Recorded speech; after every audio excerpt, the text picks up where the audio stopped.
A menina de 11 anos, ela teve que fazer o parto de um cadáver. As feministas, incluindo desta Assembleia Legislativa, defenderam isso dizendo que a criança não ia sofrer um trauma. Como é que não sofre um trauma? Botam uma injeção na sua barriga, não sei quantas vezes foi necessária para matar um bebê desse tamanho, até a criança ter um problema cardíaco, ter um infarto, morrer.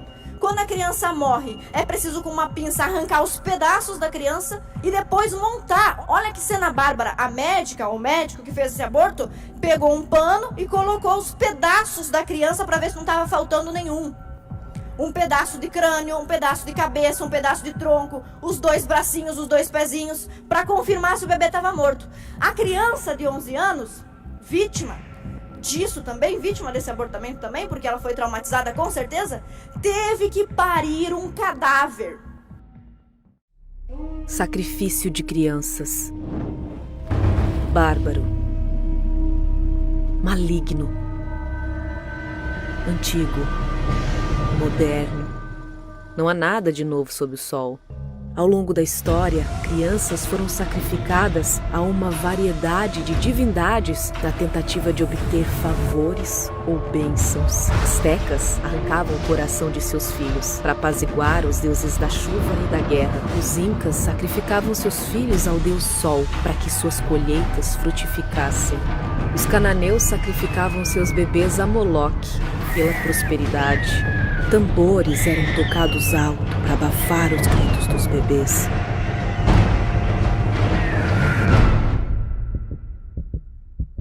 O sacrifício de crianças nunca parou e ainda não ouvimos seus gritos.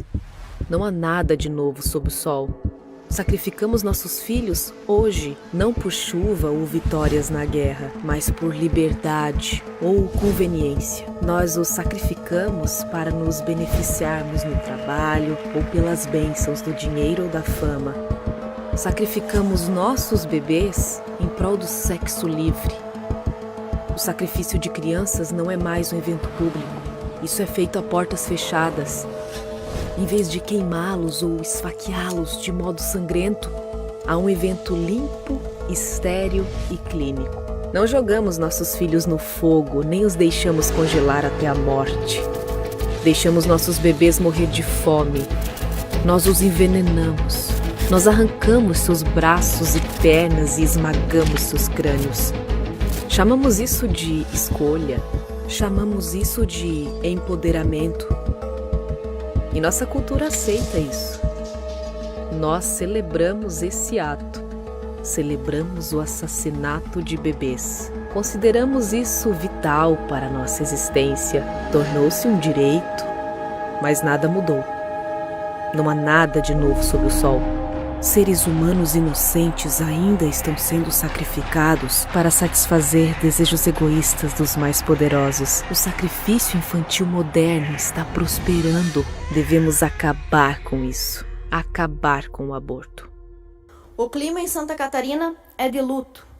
E muitas são as informações desencontradas a respeito do assassinato desse bebê de 7 meses. Para que pudéssemos colocar luz sobre esse assunto, eu organizei 7 tópicos para que todos consigam entender o que foi que aconteceu e como se organizam os lobbies abortistas no estado de Santa Catarina, no Brasil e no mundo. Com essa imagem, os senhores estão vendo as primeiras 2 etapas da fase do assassinato desse bebê. No dia 5 de maio, com 22 semanas de gestação, a mãe orienta sua filha, juntamente com sua filha de 11 anos, se dirige a um hospital universitário para abortar um bebê desse tamanho. Um bebê de 22 semanas, ele tem cerca de 25 centímetros e meio quilo. Cabeça, olhos, mão, pernas. Foi solicitado um aborto naquele hospital universitário e os médicos sabiamente e tecnicamente negaram o abortamento de um bebê com mais de 20 semanas, cumprindo as normas do Ministério da Saúde. Ato contínuo, no dia 9 de maio, quando o bebê estava com 23 semanas de gestação, acontece uma audiência. Nessa audiência, a juíza, doutora Joana Zimmer, nega o direito ao aborto naquela semana, sugerindo que o bebê seja retirado com algumas semanas, a partir de algumas semanas, para que tivesse chance de sobreviver. A juíza e a promotora falam sobre a necessidade de deixar o pulmãozinho do bebê se fortalecer e se amadurecer por mais um pouco, para que ele tivesse chance de vida, o que não traria consequência ou risco de morte para a menor. A menina de 11 anos merece toda a proteção e todo o cuidado. Os laudos apresentados inicialmente não notificavam risco de morte para a menina de 11 anos se ela segurasse a gestação, como disse a juíza Zimmer, mais um pouquinho. E esse pouquinho salvaria a vida de um bebê. Não se sabe se no dia 5 de maio ou no dia 9 de maio, porque o processo corre em segredo de justiça, a família já havia acusado algum crime de estupro ou de abuso. Não se sabe. Mas se sabe que buscava o abortamento de um bebê com mais de 23 semanas. 23 semanas e alguns dias. Os senhores sabem como acontece, pode preparar o vídeo para mim, por favor. Os senhores sabem como acontece o abortamento de um bebê desse tamanho? Muitas pessoas falaram sobre diminuir o trauma da menina de 10 anos. Não existe como diminuir o trauma de uma menina com relação ao parto de um bebê desse tamanho. O bebê terá que sair vivo ou morto. E a pergunta que eu faço é por que permitimos que esse bebê fosse morto, asfixiado e esquartejado antes de sair de dentro do corpinho da menina de 11 anos. Coloca o vídeo, por favor. Você vai ouvir agora os procedimentos utilizados para matar um bebê até a 24ª semana de gestação. Nessa fase, o bebê já possui o comprimento de uma mão adulta. Assim é feita a dilatação, o desmembramento e a aspiração intrauterina, que é quando o médico aplica sedativos na mulher. E após alargar o canal vaginal com uma ferramenta chamada espéculo, faz uso de um tubo de sucção que suga a placenta. A seguir, uma ferramenta chamada clamp, uma pinça com garras dentadas, é utilizada para agarrar e arrancar os membros e os órgãos do bebê, até que reste apenas a cabeça. Então, a cabeça precisa ser quebrada, esmagada e partida. A partir da 25ª semana, o processo de matar esse bebê é ainda mais agressivo. Acontece com a aplicação de uma injeção no abdômen da mãe, cujo alvo é a cabeça ou o coração do bebê, que sofre uma dor aguda. O procedimento pode ser repetido até que o bebê finalmente morra, sendo que a morte é confirmada por ultrassom. Posteriormente é feito um parto. Em alguns casos ainda é necessário recorrer ao procedimento de dilatação e sucção com a pinça clamp. Como foi que o movimento aborteiro, que o lobby abortista conseguiu assassinar esse bebê? Quando esse bebê foi assassinado, ele já não tinha mais esse tamanho aqui. Tinha esse tamanho aqui. Aproximadamente 1 quilo e mais de 30 centímetros. Um bebê viável que podia ter sido retirado por um parto cesariano ou por um parto normal e sobreviver. Mas a escolha foi pela morte desse bebê. Como o lobby aborteiro de Santa Catarina conseguiu fazer isso? Terceira e quarta etapa da estratégia para convencer as pessoas a aceitarem o assassinato de um bebê. No dia 20 de junho, com esse tamanho aqui, 20 semanas de gestação, nesse prazo, a família já tinha arrumado advogadas. Quaisquer advogadas? Não. Advogadas feministas. As advogadas feministas perderam judicialmente porque a doutora, uma mulher, a doutora Zimmer, preservou a vida do bebê, segurando por mais um tempo para que ele se tornasse um bebê com chance de sobreviver. Acontece que, coincidentemente, 2 portais de jornal, 2 portais de notícias, um deles, onde a advogada da família que queria abortar, trabalhar como colunista.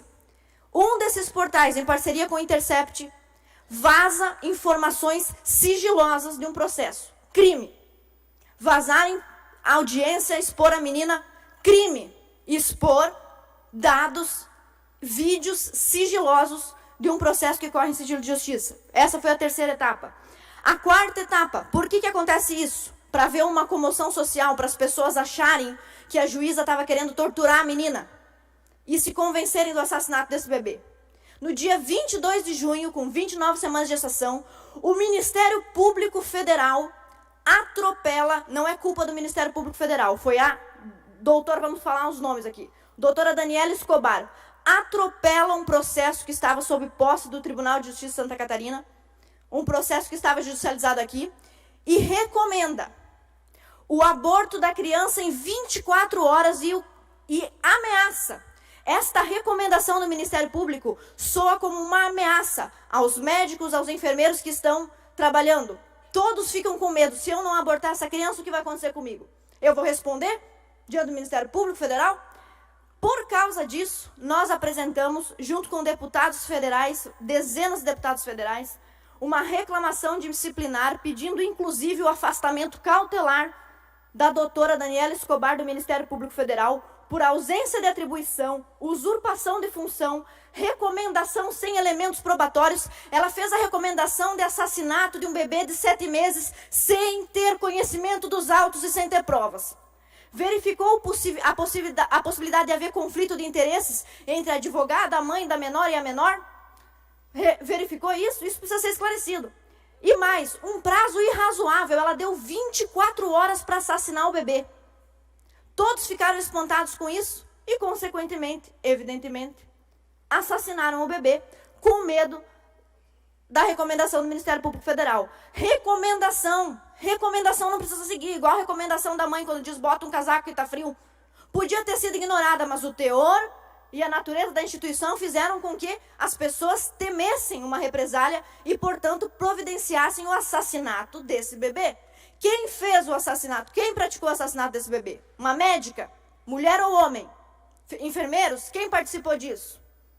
Bom, são perguntas que nós temos que fazer, mas vamos adiante porque eu quero terminar com um assunto. A Assembleia Legislativa, infelizmente, foi aparelhada, sequestrada pela bancada feminina. Eu sou a única mulher dessa Assembleia que não faz parte da bancada feminina. Se tem um orgulho que eu tenho na minha vida, é de não ser parte da bancada feminina da Assembleia Legislativa. Essa é a nota que publicaram no site da Assembleia Legislativa, no Instagram. Informações falsas.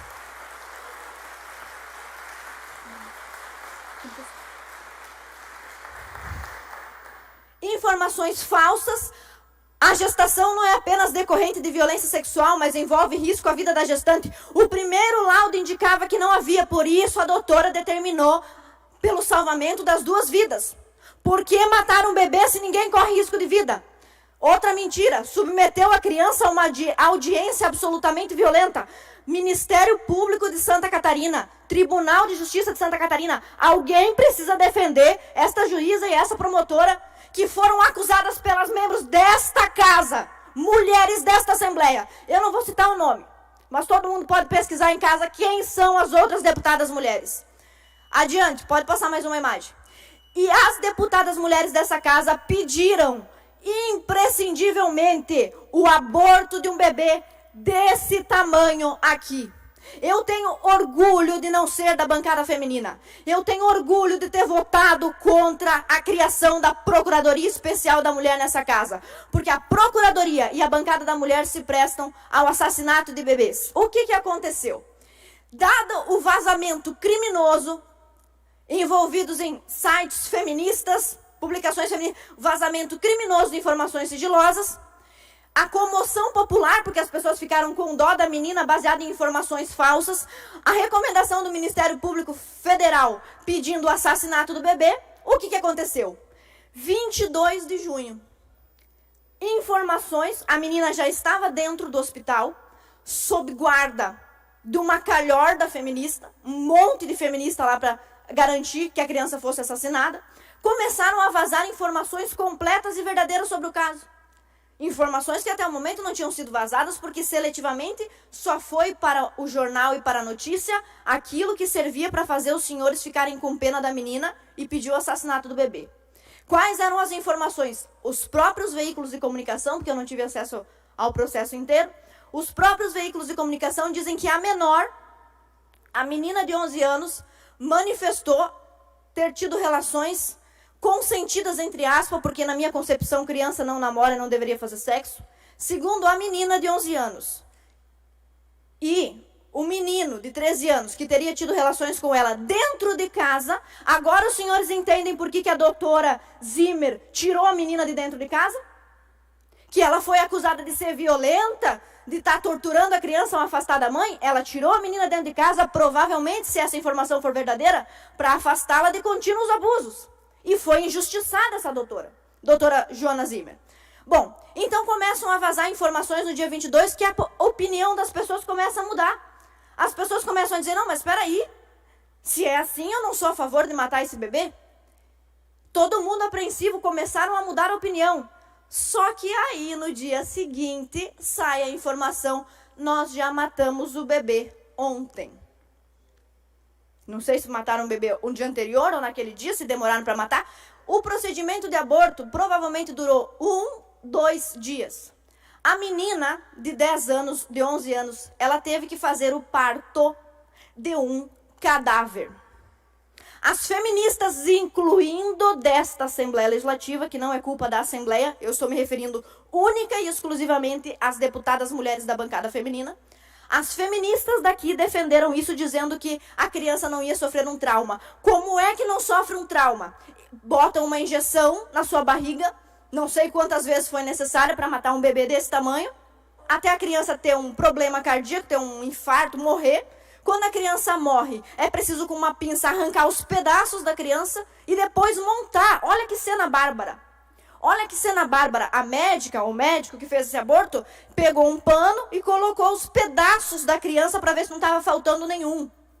Um pedaço de crânio, um pedaço de cabeça, um pedaço de tronco, os 2 bracinhos, os 2 pezinhos, para confirmar se o bebê estava morto. A criança de 11 anos, vítima disso também, vítima desse abortamento também, porque ela foi traumatizada com certeza, teve que parir um cadáver.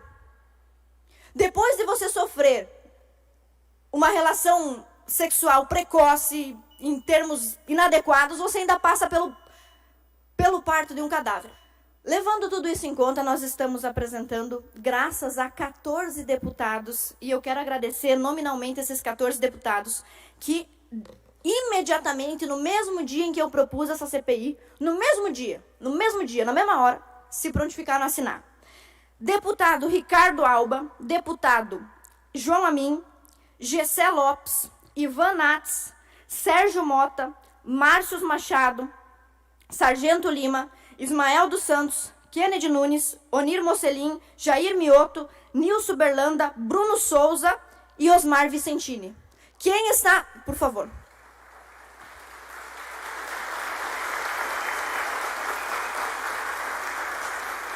Se for preciso, depois, os senhores voltem um pouquinho esse vídeo, vejam o nome desses deputados. Eu peço a todos os cidadãos catarinenses que estão em casa, que estão assistindo, vá nas redes sociais de todos esses deputados agradecer.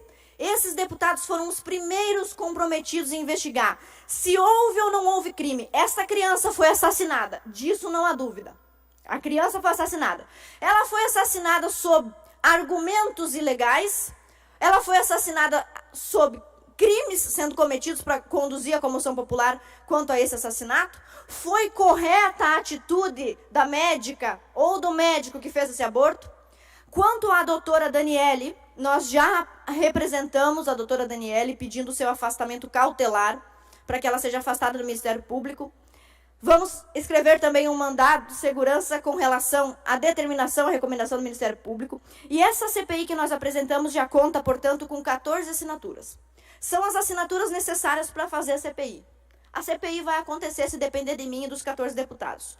Mas todos os outros, nós aqui somos em 40 deputados, todos os outros deputados estão convidados a assinar essa CPI até o final do expediente de hoje. Inclusive as deputadas feministas, as deputadas da bancada da mulher, que ajudaram a promover a comoção social que levou, a comoção pública que levou ao assassinato do bebê. Se quiserem, de repente, se excusar com a população, pedir desculpa, remediar o que foi feito. Remediar é difícil porque o bebê já está morto, né? Mas se quiserem remediar, podem se inscrever e podem, inclusive, participar da CPI para ajudar na investigação. Então, nós apresentamos esse requerimento, todos os senhores deputados estão convidados e nós fazemos votos aqui. Tenho certeza que o presidente da Assembleia vai levar essa CPI adiante. Agradeço o apoio popular de todos os presentes aqui e de todos os 14 deputados que já assinaram. E a nossa intenção é ter esse caso esclarecido para que a morte desse bebê não passe como um fato corriqueiro e outros bebês desse tamanho não precisem ser esquartejados na barriga de suas mães. Rejeite a cultura da morte. Abrace a vida.